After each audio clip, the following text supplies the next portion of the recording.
show.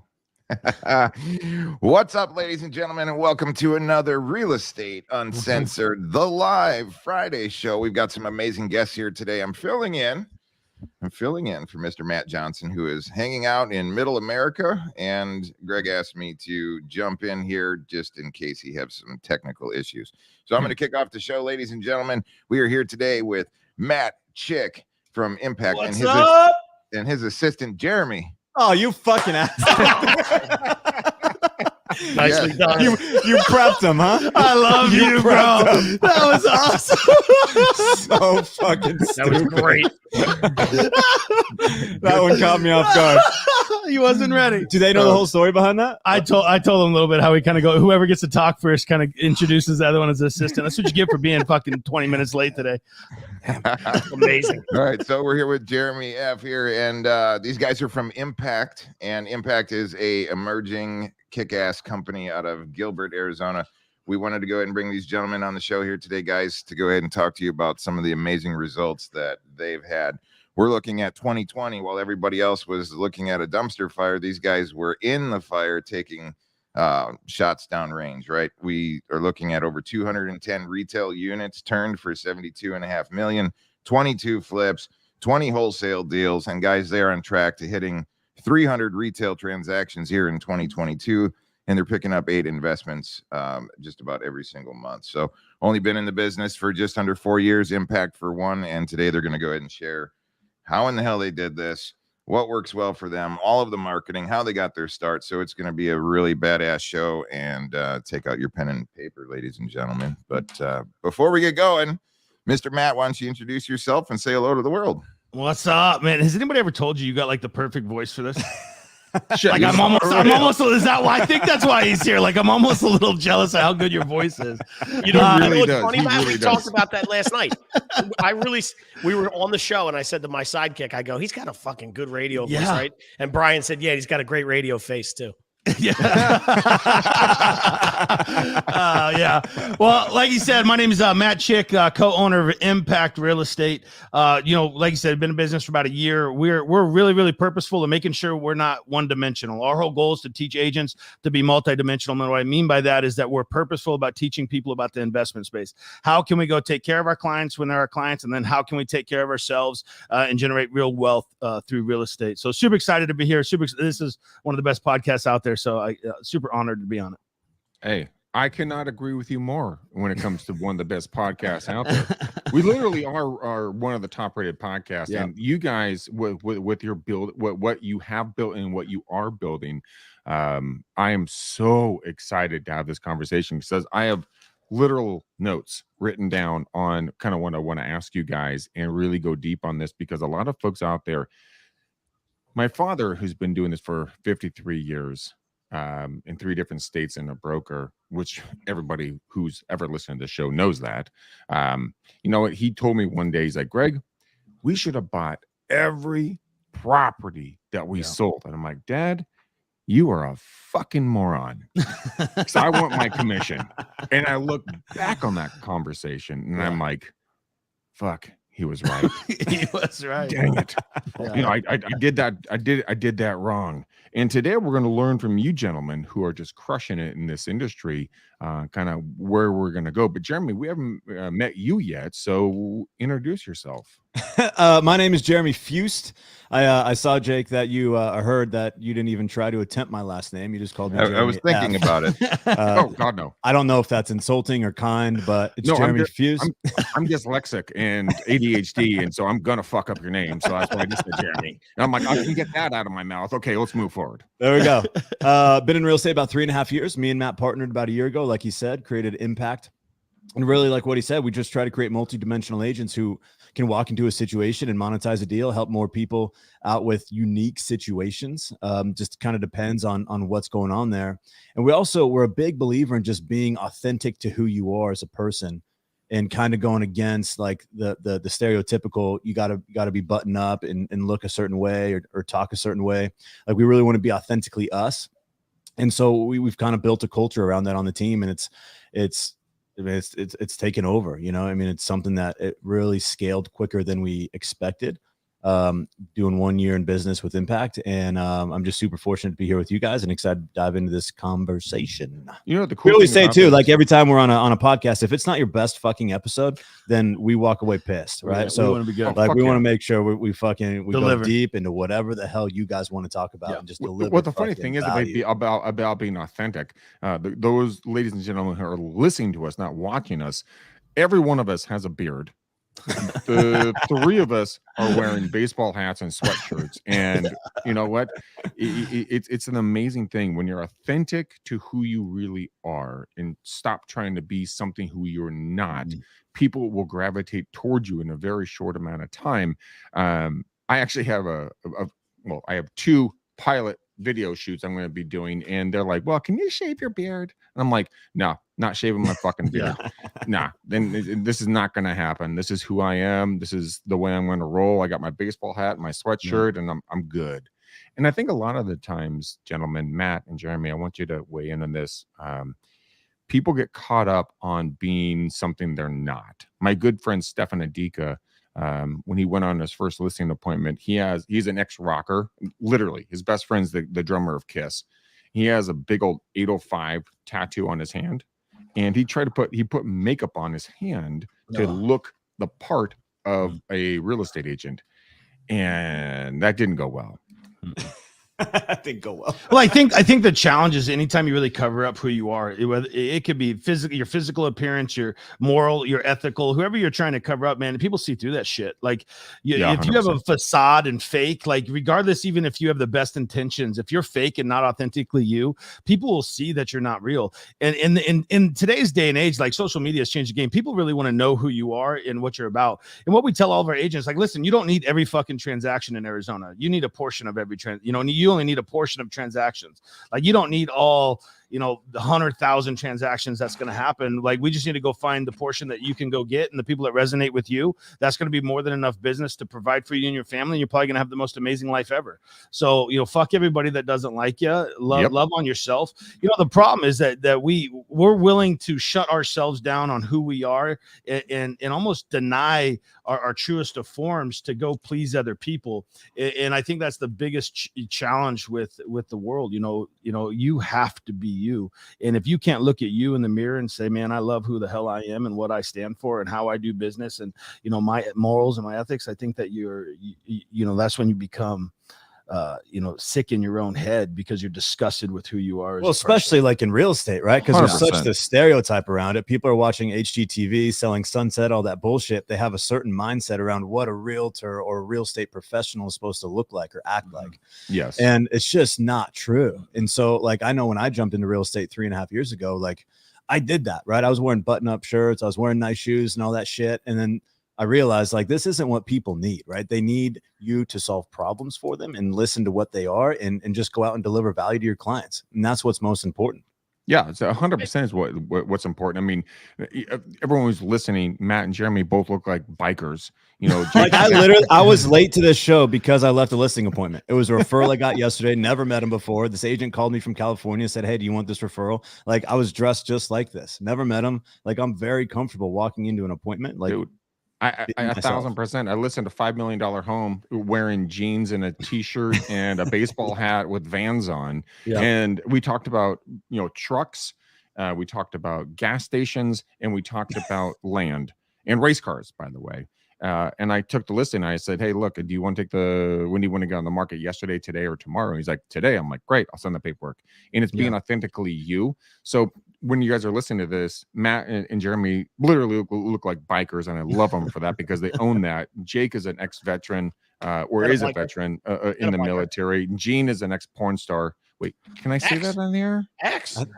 I thought Gene was like a Mr. Clean fill-in. I knew I recognized him. I've seen you on video. Right. Hey, stand up. No, I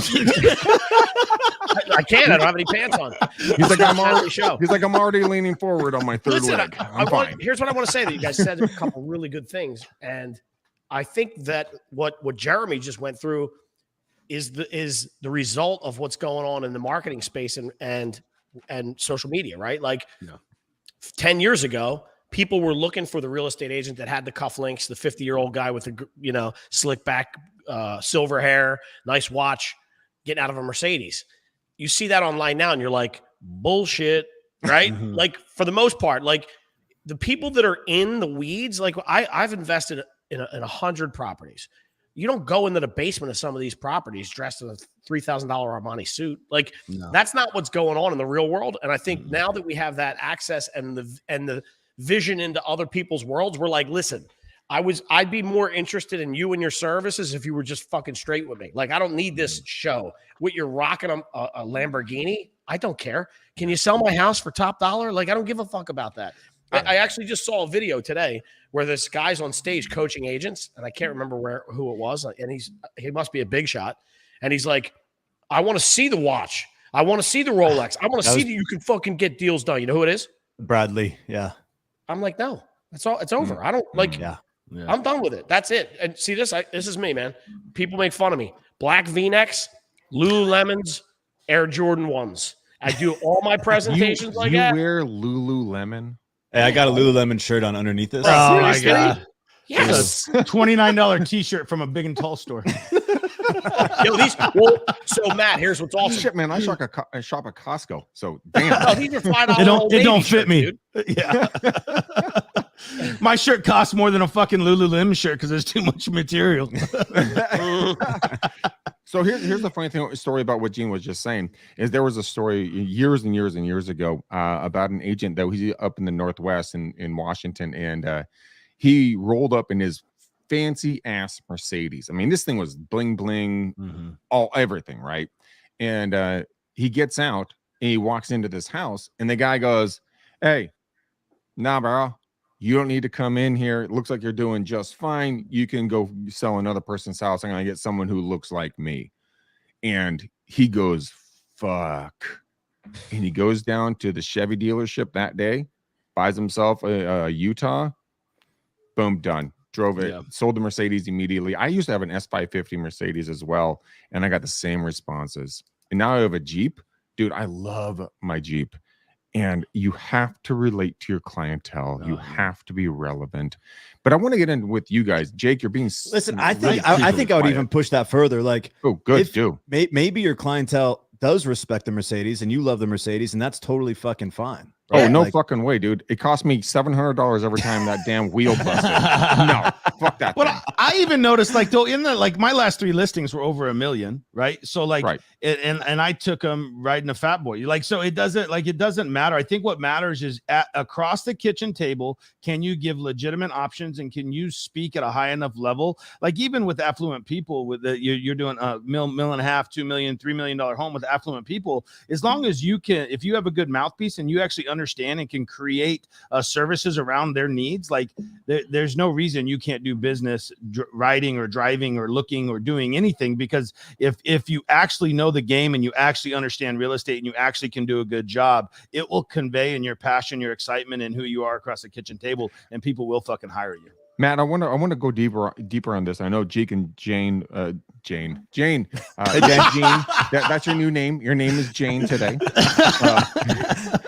But I want to go deeper on being authentically you. A lot of folks are afraid of doing that, and so how did you get to that point to roll up on your? I'm assuming it's a Harley. Call it a fat boy, right? Yeah. Okay. I'm not a bike guy. Jake is. I'm not. My dad's brother died on a motorcycle, so not way to put that in the fucking air. Yeah. Hey.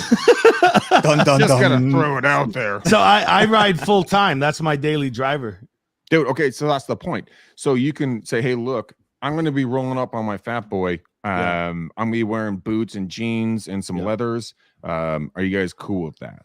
And they're gonna be like, dude, we're totally cool with that.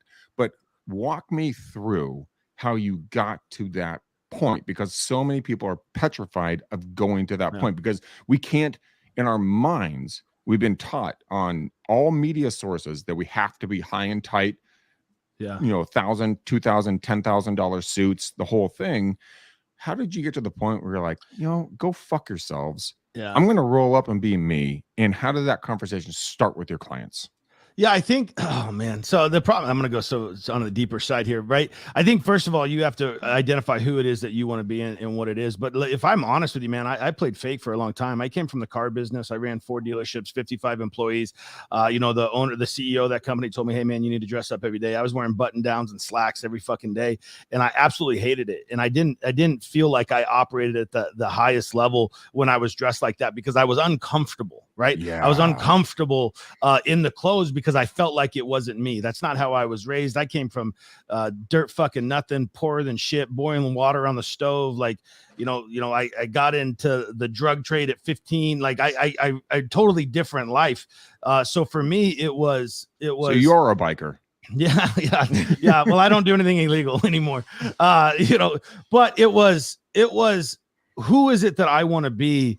And am I okay with taking that to the world? And, for me, it was when I found God and, my faith became stronger and I said, okay, this is who I am. Like I am a little rough around the edges. I am intense. I am aggressive. But I've trained very highly in sales. I take what I do at a very extreme level. I'm very passionate about it. But I love who I am at the core of my being. Morally, ethically, I'll do the right thing no matter what. I don't care how much money's involved. I will always do the right thing for the person across the table. We have a saying that no matter how long you've been in relationship with us, we want to be of value. I don't care if it's 5 seconds, 5 minutes, 50 minutes, 5 years, or 50 years. No matter what, there's value coming from our relationships. And we take that same aspect with our clients, the people that we're buying houses from. It's literally, how can I serve you and be of value?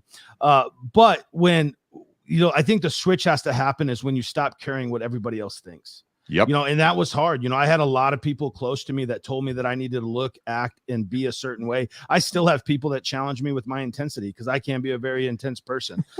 You know what I'm saying? I couldn't tell. Yeah. You're very mellow. You're a very mellow human being. Yes. See, I don't, we go back and forth. I don't think I come across intense. I'm one of those that I don't even see challenge him it all at the being time. So I'm not fucking intense, Jeremy.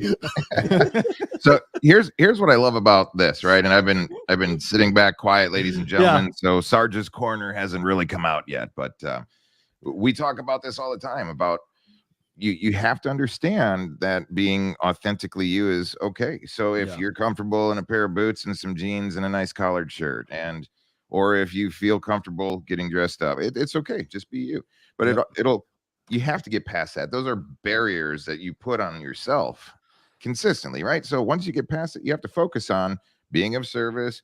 What do you have to offer? What is your unique selling proposition? How committed are you to the clients? And even on the marketing roundtable here on Wednesday, we talked about the 2 types of knowledge, and it's so important. There's that horizontal knowledge of people just generally knowing about some things, and then it's the folks that are the tacticians that go deep down the rabbit hole. They get vertical with their knowledge, and they're able to go ahead and apply that. And your consumer is going to love it. So being tenacious, being authentically you, it's important. And here's what else I love, guys. You are monsters in the game. I mean, we talked about your stats here just coming into the show, but we literally, Gino, spent the first 15 minutes of the show talking about being the most authentic you. And how cool is that, right? That's so important. But just be comfortable, right? Yeah. Wear whatever the hell you want to wear. Be you. So, Matt, I have a funny story for you. Yeah, go ahead. When it comes to being high and tight and buttoned up and everything else. So I was like the same way. I have literally 45 or 50 custom dress shirts that I have like literally built for my body. Yeah. One day, because I was not working out that much, I got into my S550, coming out of the bank depositing a check, and I sat down and a button popped right out of my shirt. And I'm like, fuck, I'm fat. All right. Now I got to deal with this. And I made a decision at that point, and everybody has to make this choice in their life. What it's going to mean to them. Mm-hmm. That moment in my life, when that button burst off my shirt, I was embarrassed, I was humiliated, and I was humbled at the exact same time. And I made a choice. I said, this is not me. This is not me. So I sold a Mercedes, got my SRT8 Jeep, and I started wearing, t-shirts and jeans and Vans, and I'm taking listings all the time because I got tired of being something I wasn't. How much better did you vibrate though? Like how much better was your energy and your vibration? And like when people came around you, they felt different. You acted different. They could feel the energy because you were operating in your space in the way you wanted. it goes to the zero fucks given Yeah. mentality. Like, if you don't like me, fuck you, I'm out. If you I want to also- hang, cool. Yeah. I Like- also like think that comes with some financial stability.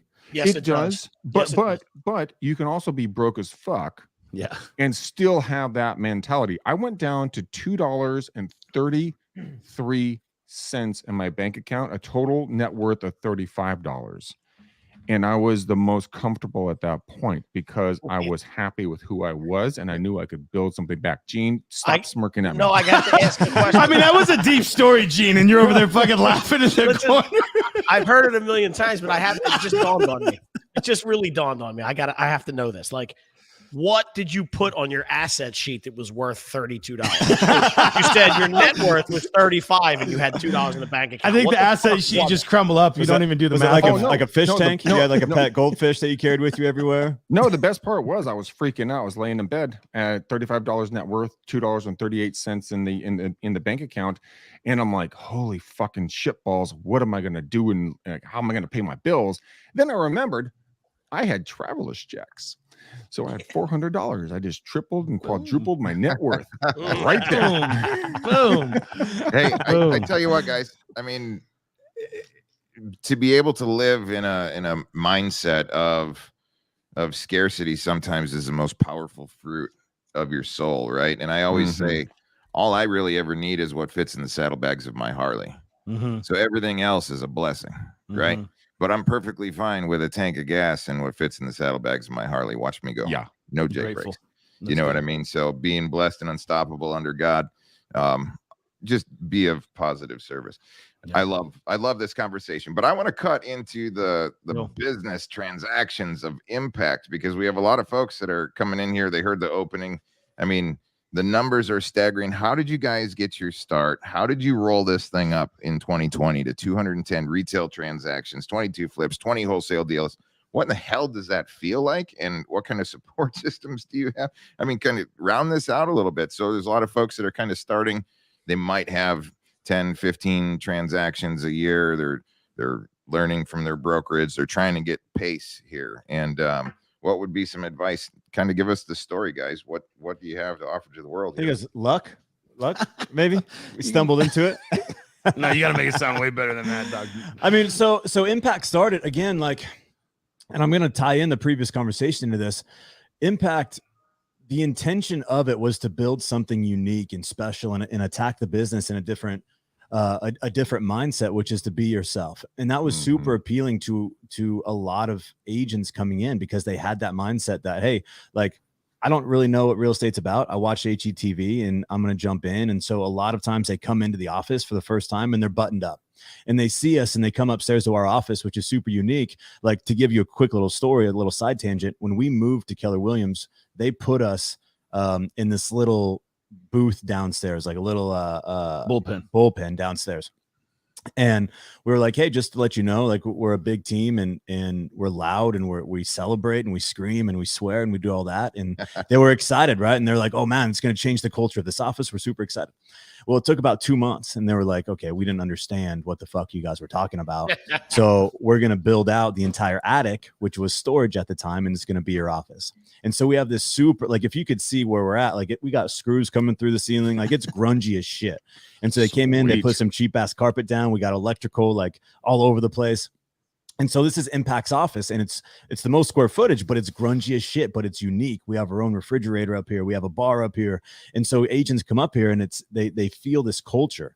And so it's these agents who joined that really propelled Impact to what it is today, to allow us to go do 210 transactions and to find the 42 investment deals we did last year. And it's not like, we say all the time, there's no secret sauce to this business, right? There's going and doing the activity. And so when you have the people in your life and the agents on the team that really want to drive activity, there is no secret sauce behind it, right? We built a culture, and you know, we the funny thing, coached and taught these agents how to go do shit. Culture is everything. I learned that lesson very quickly. I was teaching door knocking to C21 organization in Florida. And I went out there and I had the tie, the white shirt, the dress pants, the shoes. I mean, I was like Mr. Typical real estate agent. First door I went to, the lady answers the door. She's very nice, and she's like, "Are you one of those religious guys?" And I'm like, "Oh fuck." So I went on, got a Tommy Bahama shirt. I got some flip flops and some shorts, and that's what I wore for the rest of the time.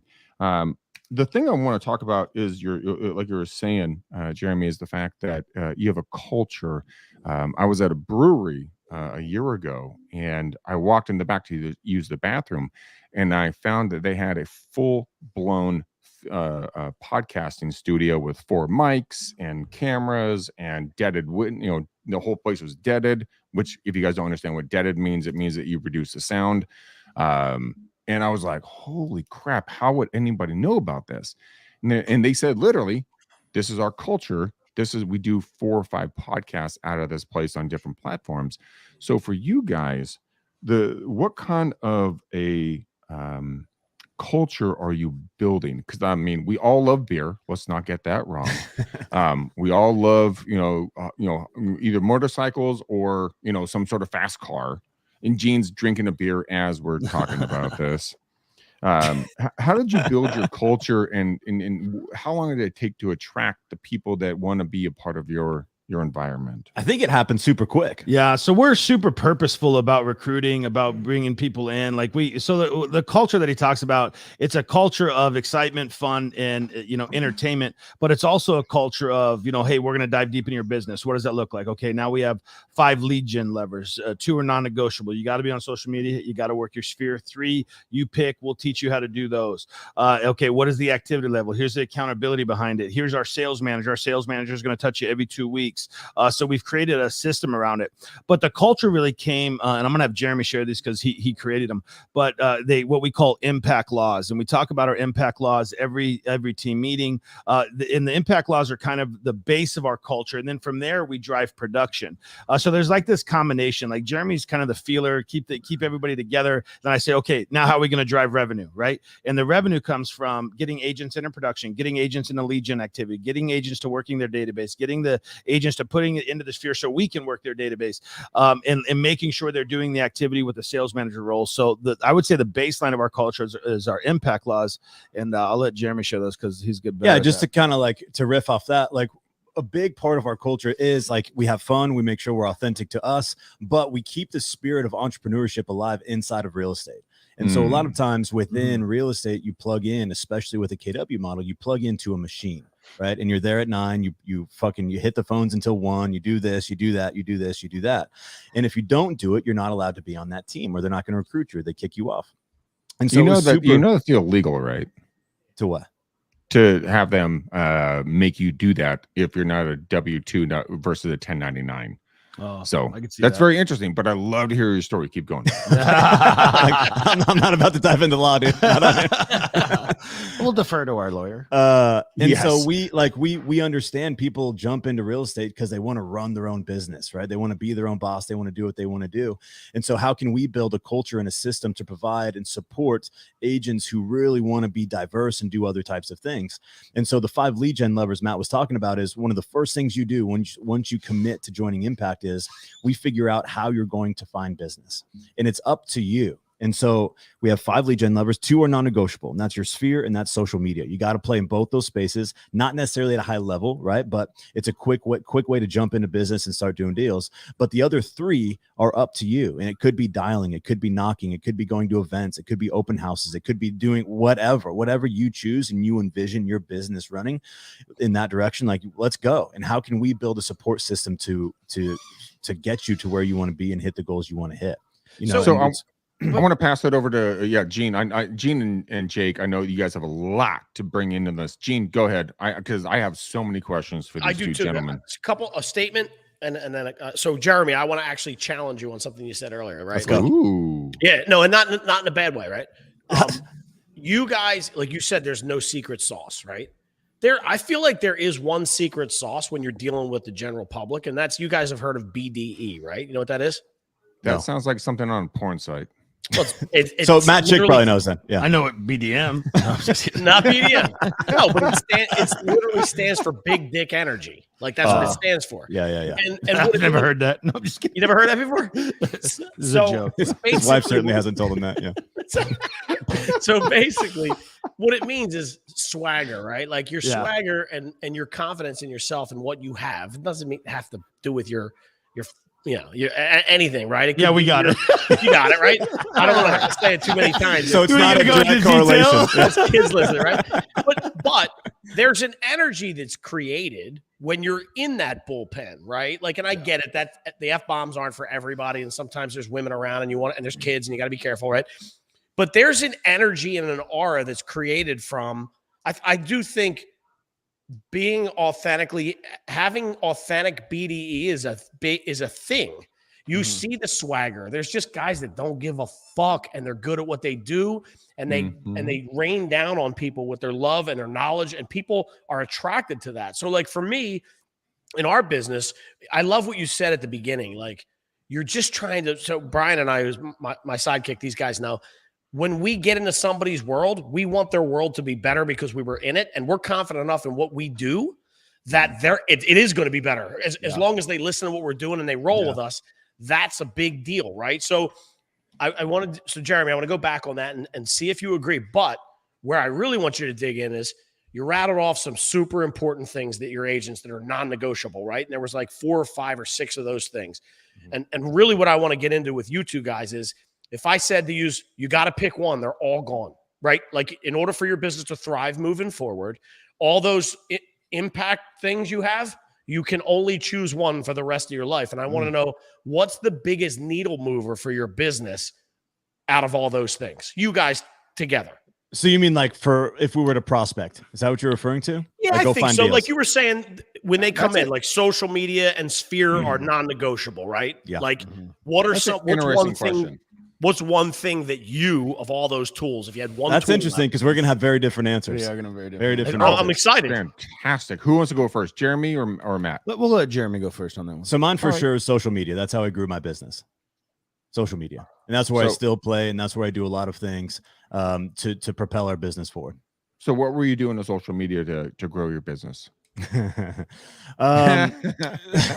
it's kind I mean, Are we it's back to kind the of a tough porn question. So like, Yeah, we're back He was to that. posting cat fucking pictures. Hey, I would watch that shit, man. I love my kitties. it's Anyway. like I could talk forever about this, but if I were to give like a little nugget on social media, is there's really 2 aspects of social media, and it's active and there's passive. And so the best way I describe it is with agents, there's also active and passive ways of prospecting, right? So an open house is a passive way. We don't have control over who comes in the open house, but we can put ourselves in a position to have an opportunity just in case someone does, right? So that's a passive way. An active way is we go to them, right? We call them, we knock them, we do something to get in front of them, or we don't give them the option, and we can force or have a conversation with somebody. And so the same principles apply to social media, where a lot of people, especially like right now, there's a huge trend going on with Instagram where they take pictures of them sitting on a fucking counter in a house, and they write a whole paragraph about interest rates or whatever the fuck. And that's all they do. And I call that the post and pray method. They post and they pray that somebody comments on it so they can have a conversation. While it's important to do things of that nature so you can educate and you can show your worth and you can be funny and push your personality into the world, it's also very, very important where you do the active part and you actually go and have conversations with people. And so it's super like it's so funny because we just did an event last night where I said, hey, I would set a goal of you sliding in to 10 people's DMs via stories on Instagram, because it's the easiest way to have conversations. And so we were looking for investment deals, right? So this guy on our team, he does it in the event, right? Just to see if it would work. And he got an address sent to him that we had an opportunity to go comp and buy a house, right? Beautiful. And so it's the easiest way to have fucking conversations is like search a super popular hashtag in your area. So like the most popular hashtag on Instagram for us is hashtag AZ Realtor. And so you search that hashtag, you find the most recent posts, you go into their profile, see if they have an active story or not. If they do, respond to that story. I don't give a fuck if it's a dog at a dog park, right? Say, hey, that is a cute fucking dog, right? Hey, be nice with the dogs in the dog park, okay? But you just start a conversation, and then you never end in a period, right? Whenever you're having a conversation on socials, everything ends in a question mark. Yes, sir. And so you keep that conversation going and going and going, and now you start building these relationships. Dude, so good. I hope people were listening to that and they take that shit, because it's weird. Everybody overthinks the social media space. It's fucking that easy. Yeah. It It's really that is. easy, man. It's that easy. They're so worried about fucking, what content am I going to post every day? When really the most important thing is just having conversations and building relationships with people. Dude, I posted a photo of me, like just head down, like on my chin, sitting in my spa. And I said, spa time, much needed. And I got like profound. That's profound. 800 people that were like liking and commenting on the post. I mean, no, it's not a lot for most folks. I understand that, but I think you're 100% active. I mean, what's your thoughts? And Jeremy, I want to get to you. I mean, Matt, I want to get to you really quickly. But what are your guys' thoughts on TikTok? Because I have a good friend of mine. Her name's Alyssa, and her call sign is Color My Credit, and she's a middle-aged white chick, but she has. I can look up the numbers here really quickly. 500,000. Over 500,000 followers and like 4.5 million likes. And she talks about mortgage, and she just responds to what people are saying to her. So what's cool about TikTok, like, and this goes for every social media platform, it always ages up, right? And so when COVID hit, that's when TikTok really took off, because everyone was fucking around at the house. What's COVID? I don't know. I couldn't think of anything clever. I couldn't think of anything clever. TikTok exploded, right? And it was getting a lot of shit because there was a lot of younger people on that platform. You mean the chicks shaking their ass? Yeah, which is still very prominent on the platform, right? But what it's done is it's starting to age up into different demographics, into the 30s and 40-year-olds. And so when you had people, and I'm assuming, like, this is an assumption, but I'm assuming this mortgage officer hopped on there maybe 12 months ago. And so keep going. I'm going to see fact check me. But I am. That's what I'm doing. And it doesn't really matter, right? But it aged up. And so it's an amazing place to actually get in front of a lot of people now, because the organic traffic through a TikTok platform, because it's new and they're doing all kinds of crazy shit, the organic reach on TikTok is through the fucking roof. And so it's an amazing place to drop just little nuggets of info, right? And that's a big emphasis for us this year, is to do short format videos where we just answer questions and try to deliver as much value, because the reach with short format video is through the roof right now. So I'm a big believer in actually using TikTok for sure. I've always thought there was something there. So yeah, this is Alyssa. I mean, she has 458,900 followers, 4.3 million likes. I don't know when she started this damn thing.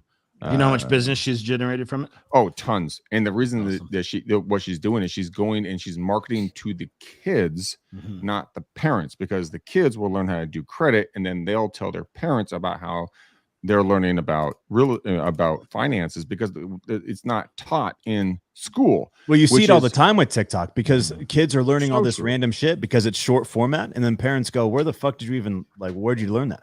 Right? Like, exactly. My wife does it to me all the time. I'm like, where the fuck? Like, that's the most random ass shit. And especially for an LO, I bet it was huge for them last year with the refi boom. I bet it was huge for the refi boom. Matt, weigh in on this a little bit. I mean, how heavy are you on social? Oh, very heavy. Like, Jeremy's changed my eyes, but I built my business calling, right? So nice. So I'm a transactional dude, but I'm really heavy on social media. Social media has been great to get in contact with agents, have a bigger network of agents, not just here in Arizona, but across the nation. So it's picked up. I really enjoy social media. Problem with social media for me is I feel like it's too passive. Now, I think you can make it proactive, and I think you can really prospect through it if you're intentional. Let's back that up for a second. Why do you think it's passive? Explain that to us. Well, you passive in the word, if you're not doing it correctly, you're just posting and hoping people reach out, right? Hope and poke. Yeah, you're just, you Post know, and pray, baby. if you're not Post and pray, yeah. if you're not engaging, where there's going to be a little more active, where you're not liking people's stories or commenting on stories or putting comments on Facebook posts, if you're not doing that stuff, I feel like it could be a big time suck. Like if you're literally on any social media platform just scrolling and not engaging, I feel like, and personally, I think that's where 80% of people, 85%, 90% of people play when they say they're social media prospecting. Like they get on there and they scroll. Oh, well, I've been on for an hour. I social media prospected today, right? Or I worked social media today, and that's just not the truth, right? No, you got on there and you fucked around for an hour, and now you feel good about yourself, like you did something. Well, you were busy. You weren't productive. Yeah, you weren't productive, right? You weren't. So I think you have to. I think it's you have using to socials engage intentionally, right? I know the stuff that we post, like we do some short films, like I get a ton of engagement, and it's been really good. What it's done for me is given me validity in a marketplace. So like if you ask me, the number one thing that I would do is I would want every agent in Arizona on a spreadsheet in my cell phone, and I would go find deals.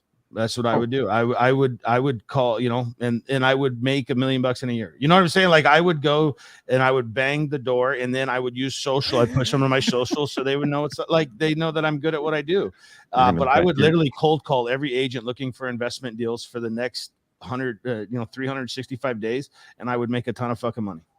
Oh, a ton. By the way, Gene, Captain Link Juice just made a cameo behind you. Did you see him hand me my beer? Pop your head in there. Yeah. Pop your head in. Here he is. Have you guys ever heard of there you go. Oh, he's got a beard too. Listen, you missed it. He rolled in. If you didn't see it, he rolled in. I saw the beer. Yeah. Have you guys ever heard of Deal Machine? Oh yeah. What so we use PropStream right now. You use PropStream? Okay. Yeah. So PropStream is something that we use for our driving for dollars and stuff like that. We pull a ton of data. We got 5 or 6 people in the office calling every day. But again, man, 82% of our deals came from the agent referrals last year in the investment space. This year, it's been I think we're at 15. I think we're at 15 purchased, and 3 of them are coming from our PPC efforts. When we're spending about $13,000 a month in PPC for the cash space. So that revenue generated in that, once it all closes, about 150 grand on those 3 deals. So our direct to seller deals are always way more lucrative. There's more money there. But our agent referrals have been great, man, with our flips and stuff. We have multiple flips that we did last year in close to 6 figures, some wholetails, 6-figure wholetail deals, generated a little over $1 million last year. I think we'll do 2.5 million this year in the investment space. And a lot of it comes from people in the industry. So I would just bang the phone and introduce myself to even more agents. And I, like over the last 4 days, we try to contact 20 agents a day. I have 4 dudes contacting 20 agents a day. We've comped 26 properties in the last 4 days. We have one that could be a potential buy off the MLS, that would be a potential probably wholesale, would we end up probably making about 30 grand on a wholesale on it.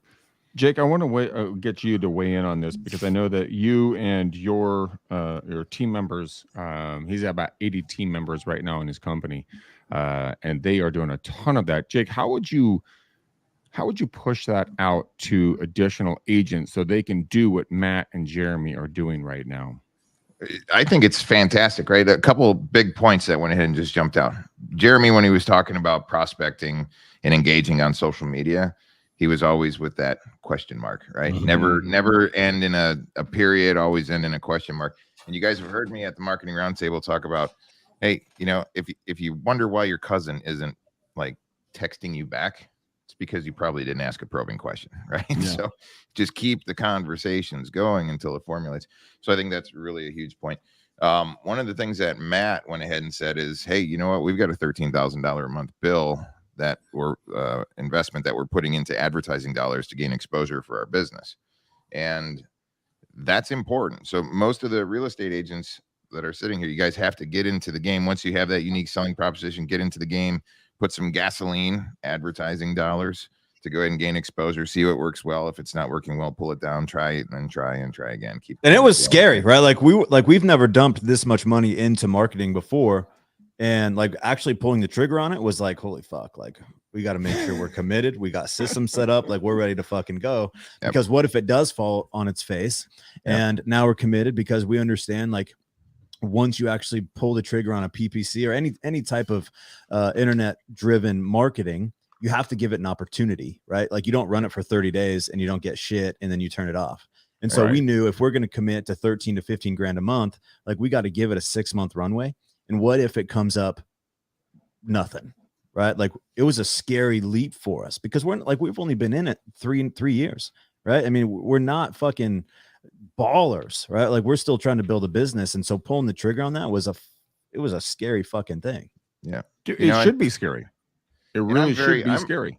I'm a very transactional person like Matt is as well. And most people know that I love text message and direct to consumer, direct to homeowners, asking some probing questions. Are you the homeowner of this address by chance? We were just recently in your neighborhood. We're just curious if you're open to any offers on your home or possibly planning on making a move in 2022. We've seen some high buyer demand there lately. I've got all of these. I love that, right? Utilizing technology, going direct to consumer to try to get into the conversations. And I've seen it for years, right? With millions of text messages where you're never going to know until you know, and you have to go ahead and keep putting bullets down range, taking those actionable steps and doing your business push-ups.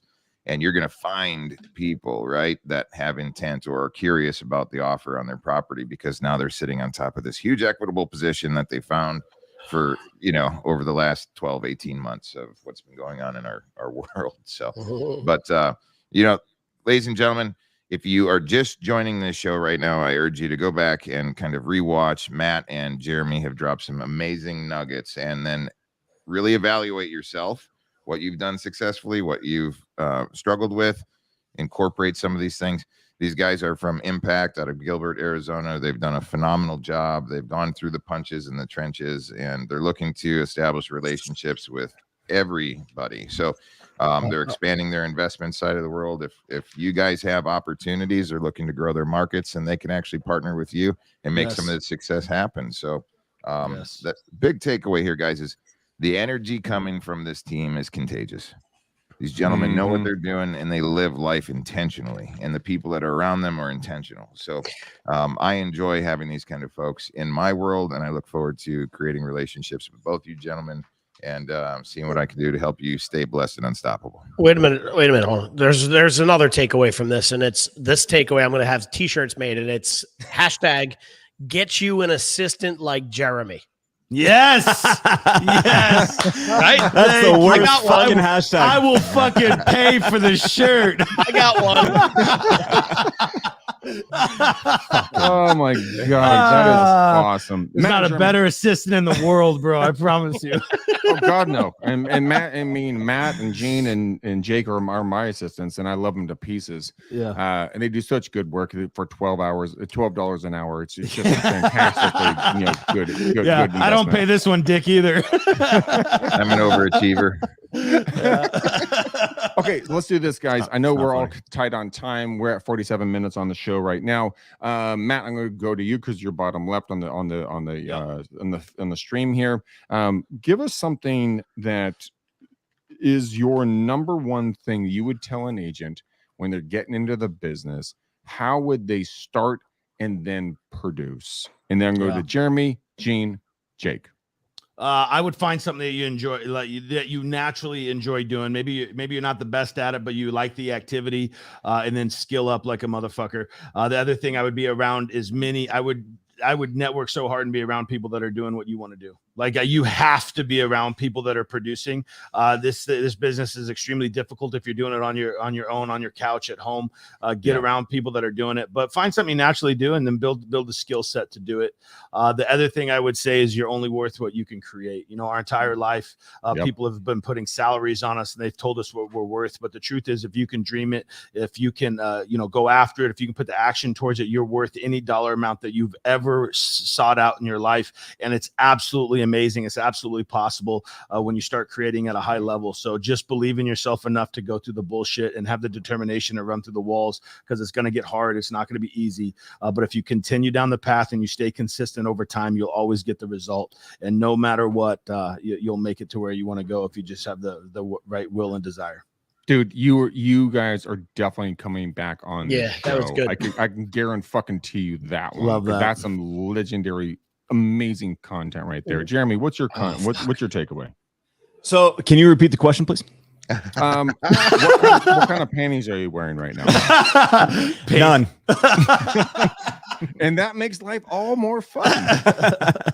So what's your takeaway? Like, what if you were to give a new agent some advice? Matt just laid hammer on this, but if in your side of the house, what would you tell someone? Like, hey, Mr. or Mrs. So-and-so, Mr. or Mrs. Smith, this is how you're going to get started.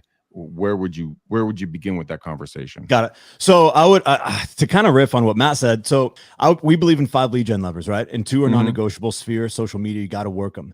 Yep. So the other 3 are built around what you like to do, right? Or the other, I would say 2 are built around what you like to do. How do you envision your business running and figure that out, right? It could be open house events, out and about. Like you could say, hey, I'm going to hit 2 food truck festivals a week, but make sure you go with intention. But that 5th one is something I always challenge agents. It's something that makes you uncomfortable, because you need to be comfortable being uncomfortable, because there's so many times in this industry where you are fucking shaking in your boots. Like, for an example, if you go on a listing appointment and someone hits you with an objection, well, I got another realtor who'll do it for 4.5%. You're telling me you'll do it for 6. Like, if you're not comfortable sitting in that awkwardness, you are going to crumble, and you're going to reduce your commission to 4.5%. But if you're used to taking that and being in an uncomfortable situation, like, you can challenge that and actually come back with a legit response and walk away with the 6% listing. And so that's just one example of how you just continue to put yourself in uncomfortable situations, so you continue to challenge yourself and grow in that direction. I love that. I absolutely love that. Being consistently uncomfortable is something that people can't and won't do, because being comfortable, well, it's comfortable. It's comfy. It's you get in your snuggie and get on the couch and watch some Netflix and just feel life is great. But you're going backwards at that point. When you're uncomfortable and you're consistently cool with that, then you're moving forward at Mach 2. Now, it might feel like you're going at 2 miles an hour, but you're moving faster than your competitors. And I love that that advice. Gene, if you were going to give somebody some advice, don't say anything stupid. Give me a real answer, because I know you're going to be. I saw the shake of your head, like, no, don't do anything. BDM, BDE, not BDM. BDE. Oh, my bad. Jesus, if you're listening to this show, do not search BDM or BDE. Do not endorse that. At least I don't. Maybe Gene does. I feel like these 2 guys are my fucking long lost brothers from Arizona. I feel the same way. It's crazy. I feel the same freaking way. You got to go back and listen to this episode a couple times. I think this was great. Yeah, I mean, I don't know. I just, these guys nailed it. Here's one thing I would say, Matt. I got an amazing marketing idea for you. You ever follow David Goggins? Oh yeah, man. Have you ever seen the video? He's with I forget the guy's name, Chad Caseman or something, and they're lifting, he's bench pressing. Oh yeah. He's like, who's gonna burn the boats? Yeah. Who's gonna carry the boats? Who's gonna carry? Right? Like, I felt like that speech you gave, you need to slow it down, come at me harder with it, and put it against music, and people will fucking call you. I'm telling you, people will call you. You go back and revisit what we just did. I'm telling you, I'll help you with it. Tune it to music real quick and make it an inspirational thing. And cool. And I'm telling you, people will call you. That was crazy. I was like, fuck yeah, what? I love it. Dude, I wanted to call Matt. As soon as I heard that, I'm like, fuck, I want to go out and run or do something. Yeah. That's right. Let's lift weights or some shit. Get hard. Look, stay hard. Stay hard. Yeah, stay hard, motherfuckers. Right. So I love that. I love what these guys said. I mean, you get comfortable. Being uncomfortable is a big deal. And the other thing too is, like, if we go back to what we talked about before, the confidence and walking around, like, and Matt said something really slick, which was there's an income.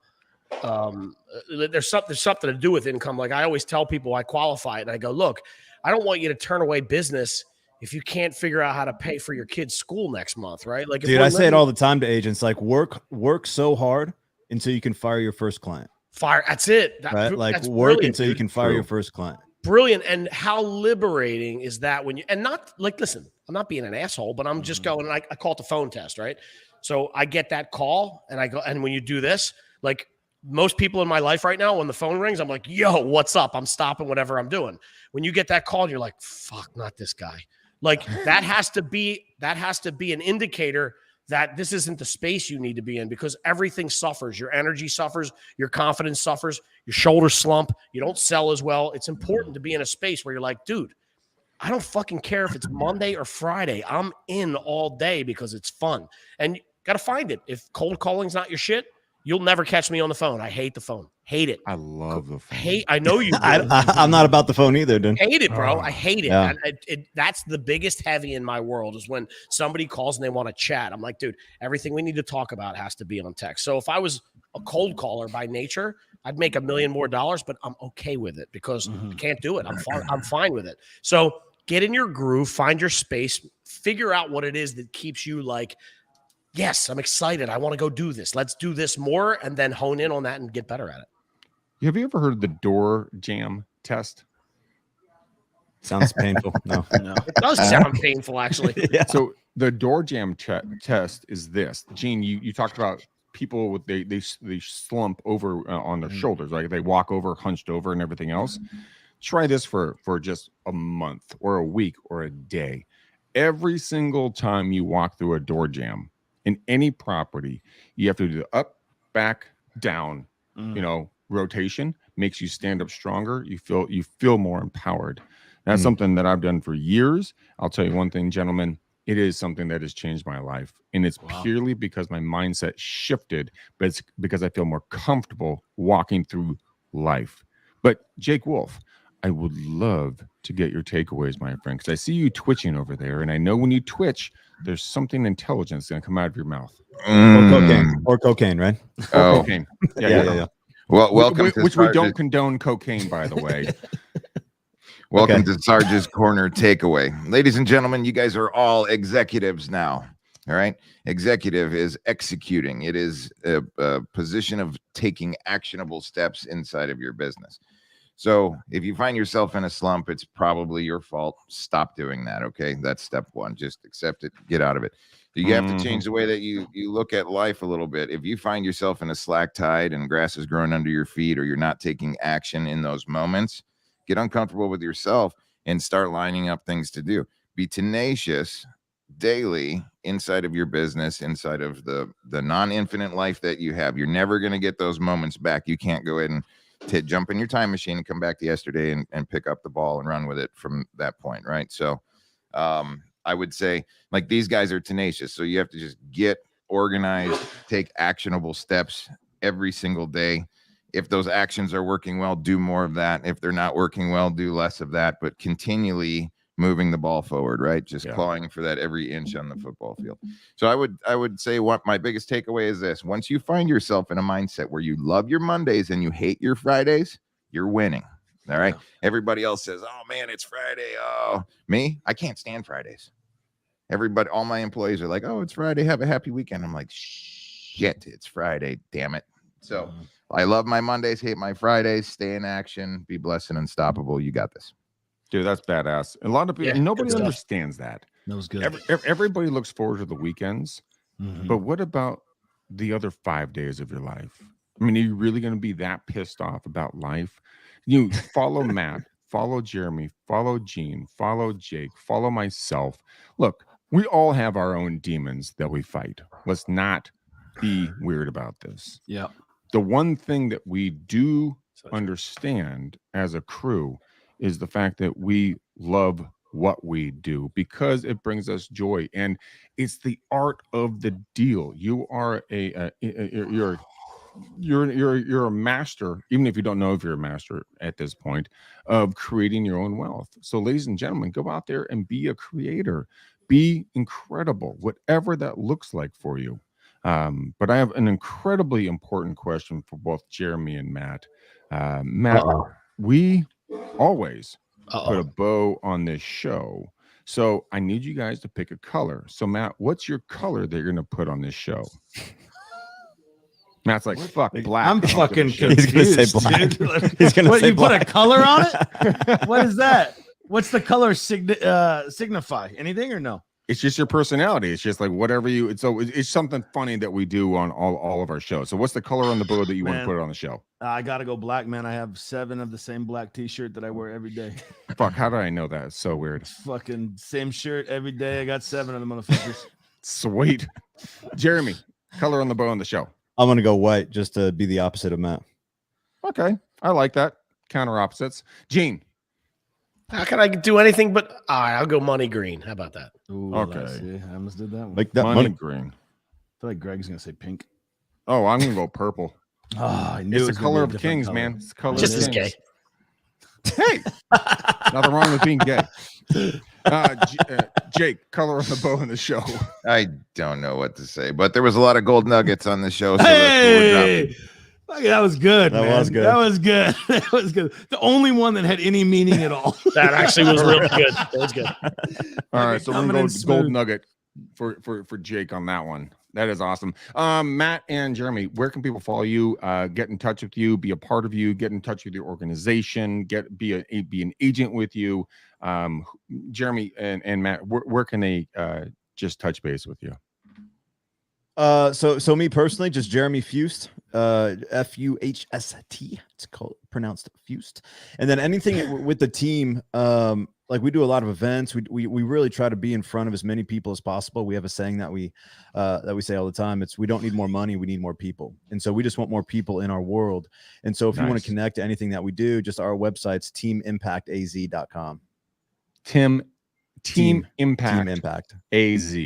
Because it turns out once we actually created Impact Real Estate, like it was really hard to get any domain involving impact because apparently it's a super popular word out there. I don't know. So Well, it's Impact very AZ. impactful. So Yeah. I don't know how that worked out. thanks. I've never heard that before, Greg. Thanks. You can find me Instagram. I am Matt Chick, and then Matt Chick on Facebook. Same website. And then, man, we'd love to connect, talk to you guys. We are actively looking for other markets to invest, looking at doing some big buy and hold strategy stuff. So if you have anything, please hit me up.